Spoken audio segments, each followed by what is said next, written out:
اعوذ باللہ من الشیطان الرجیم بسم اللہ الرحمن الرحیم. ڈیئر اسٹوڈنٹس، ہم نے لاسٹ لیکچر میں بیلنس آف پیمنٹ کی ڈیفینیشن ڈسکس کی تھی اور اس کے ساتھ ساتھ ہم نے میجر اکاؤنٹس ڈسکس کیے تھے، جن میں کیپٹل اکاؤنٹ کے حوالے سے ہم نے ڈیٹیل میں پڑھا تھا، کرنٹ اکاؤنٹ کے حوالے سے ہم نے ڈیٹیل میں پڑھا تھا اور کیپٹل اکاؤنٹ کے بارے میں ہم نے ڈیٹیل سے ڈسکس کیا تھا.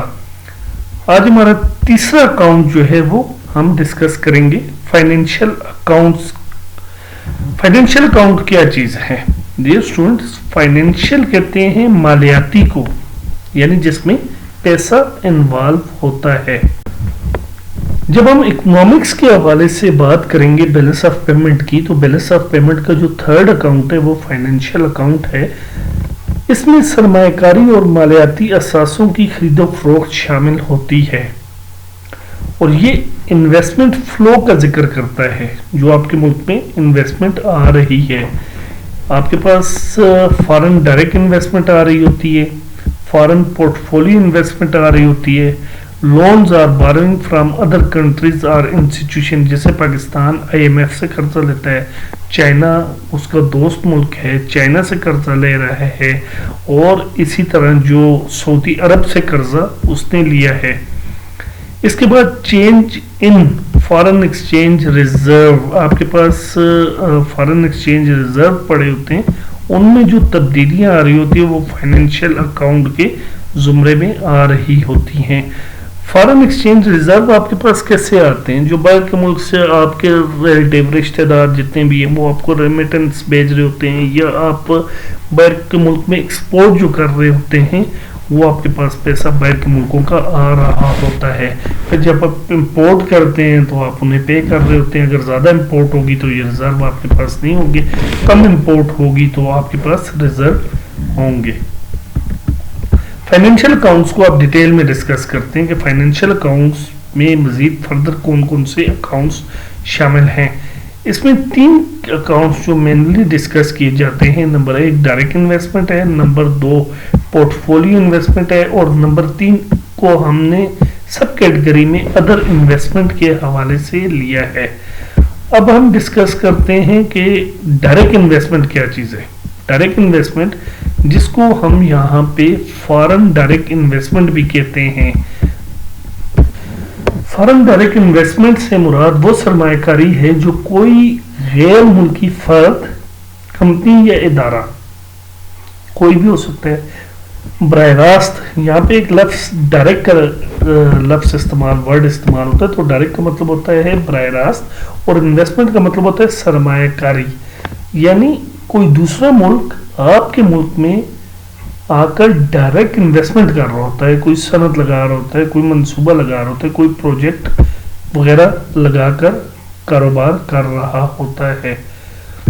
فارن ڈائریکٹ انویسٹمنٹ کے کافی سارے فوائد اس ملک کو بھی ہوتے ہیں. مثال دیتے ہیں، اگر کوئی کمپنی یا فیکٹری یا کوئی ملک جو ہے، یا کوئی ملٹی نیشنل کمپنی جو ہے ہمارے ملک پاکستان میں انویسٹمنٹ کرنا چاہ رہی ہے، تو اس صورت میں دیکھیں اس نے پاکستان میں انویسٹمنٹ کی ہے تو پاکستان کو کیا کیا فائدہ ہوگا. ایک تو پاکستان کے اندر اشیاء زیادہ پیدا ہوں گی، تو اشیاء جب زیادہ پیدا ہوں گی تو پاکستان ان کو برآمد کرے گا، ایکسپورٹ کرے گا، ملک کی معیشت مضبوط ہوگی، جدید ٹیکنالوجی جو ہے وہ پاکستان میں آئے گی، اور سب سے مین چیز جو ہے وہ یہاں پہ روزگار کے مواقع پیدا ہوں گے. سیکنڈ ہمارے پاس آتا ہے large gift inheritance large gift. دیکھیں لاسٹ ٹائم بھی میں نے آپ کو کہا تھا کہ تحفے جو ہیں وہ 2-3 قسم کے ہیں. ایک آپ کے پاس ایسٹ جو گفٹ کیا جاتا ہے جس کو مزید پیسہ کمانے کے لیے استعمال ہو رہا ہوتا ہے. ایک آپ کا نارمل چھوٹا موٹا تحفہ ہوتا ہے، اور ایک لارج گفٹ انہیریٹنس ہوتے ہیں. انہیریٹنس کہتے ہیں وراثت کو، یعنی کسی قریبی رشتہ دار، والدین، دادا دادی یا اولاد، یا کسی شخص کی طرف سے بڑی مالیت کا تحفہ یا وراثت جو ملتی ہے وہ آپ کے پاس لارج انہیریٹنس گفٹ کے زمرے میں آتی ہے. فردر ہم دیکھیں گے کہ ہمارے پاس اس میں مزید کیا چیزیں شامل ہیں. ادر انویسٹمنٹ شامل ہے، یعنی فارن ڈائریکٹ انویسٹمنٹ کے علاوہ جتنی بھی قسم کی آپ کے ملک میں انویسٹمنٹ ہو رہی ہوتی ہیں، یہ فارن پورٹ فولیو انویسٹمنٹ ہے. تو ہم اس کو ڈسکس کر رہے تھے کہ ہمارے پاس فارن پورٹ فولیو انویسٹمنٹ کیا ہوتی ہے، ادر انویسٹمنٹ میں ہم نے شامل کی تھی. تو فارن پورٹ فولیو انویسٹمنٹ ایک ایسی سرمایہ کاری ہے جو غیر ملکی سرمایہ کار کسی دوسرے ملک کی مالیاتی منڈی میں شیئرز، بانڈ یا دیگر مالیاتی اثاثے خرید کر کرتے ہیں. یعنی باہر کے ملک کا کوئی شخص پاکستان کی مالیاتی منڈی میں کوئی شیئر خریدتا ہے، بانڈ خریدتا ہے یا کوئی دیگر مالیاتی اثاثے خریدتے ہیں. اب یہاں آپ کو اسٹوڈنٹ ایک چیز بتا دوں کہ جو کمپنیز ہوتی ہیں ان کے سرمایہ حاصل کرنے کا ذریعہ جو ہے وہ شیئر ہوتا ہے. ان شیئر کو چھوٹے چھوٹے حصوں میں تقسیم کیا جاتا ہے اور ہر حصہ جو وہ حصے اردو میں کہتے ہیں اور انگلش میں وہ شیئر کہلاتا ہے. اسی طرح ڈیبینچرز ہوتے ہیں، بانڈز ہوتے ہیں. اگر کمپنی کو قرضے کی ضرورت پڑ جائے تو کمپنی ایک سرٹیفکیٹ ایشو کرتی ہے، اس کے عوض پیسہ حاصل کرتی ہے. اکثر گورنمنٹ آف پاکستان بھی یہ کام کر رہی ہوتی ہے، مختلف گورنمنٹ یہ کام کر رہی ہوتی ہے. تو وہ آپ کے پاس ڈیبینچر آتے ہیں. ڈیبینچر اور ایسٹ میں یہ فرق آتا ہے کہ ڈیبینچر آپ کا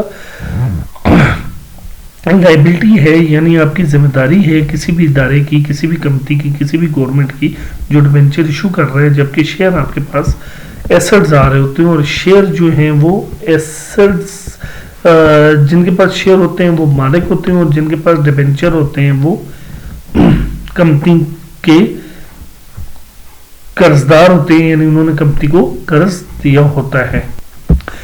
فائنل ہمارے پاس آتے ہیں ریزرو ایسٹس. ریزرو ایسٹ ہوتے کیا ہیں؟ ریزرو ایسٹ وہ غیر ملکی مالیاتی اثاثے ہوتے ہیں جو کسی ملک کا مرکزی بینک، جیسے پاکستان میں اسٹیٹ بینک آف پاکستان ہے، انگلینڈ میں جو ہے بینک آف انگلینڈ ہے، انڈیا میں ریزرو بینک آف انڈیا ہے، اپنے پاس رکھتا ہے.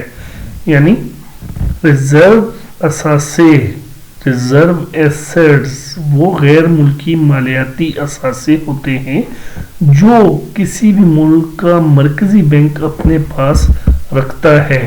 یہاں پہ ہم نے یہ changes in foreign exchange reserve وغیرہ کی بات کی تھی، تو یہ ریزرو ایسٹس بھی انہی میں شامل ہیں.